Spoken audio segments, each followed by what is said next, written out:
Hey guys, so in these few set of videos, we will be trying to understand the breadth first search algorithm, and this particular video will be an introduction to the BFS algorithm. So let's get started.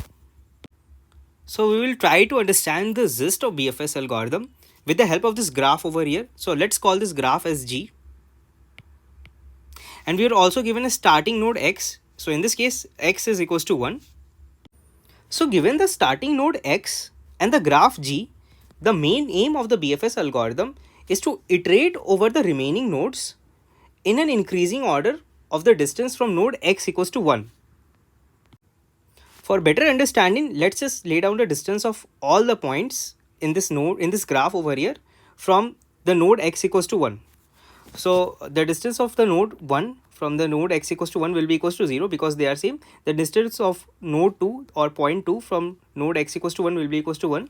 The distance of the node 3 and 4 will also be equals to 1. The distance of node 5 will be equals to 2. The distance of node 6 and 7 will be equals to 3. So as stated before, the BFS algorithm will try to iterate over the nodes of the graph in the increasing order of their distance from node X equals to 1. So the first node to be visited will be node 1.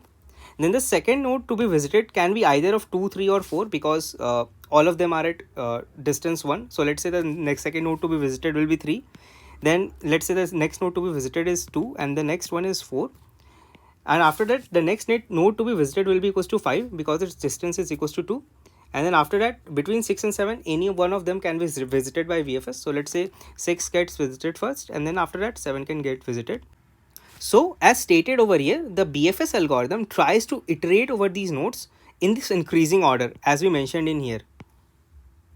So in this case between 3, 2 and 4, the BFS algorithm can visit these 3 nodes in any order because they are at equal distance. In the same way between these 2 nodes 6, 7, the BFS algorithm can visit them in any order again because they are at equal distance, that is equals to 3.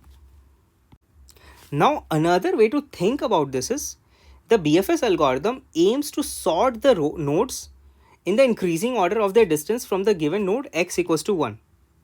So the BFS algorithm can also be felt that way. So one might say that BFS sorts the nodes in the increasing order of their distance from node X. So these points are very strong points that can help us understand the BFS algorithm, what it actually does.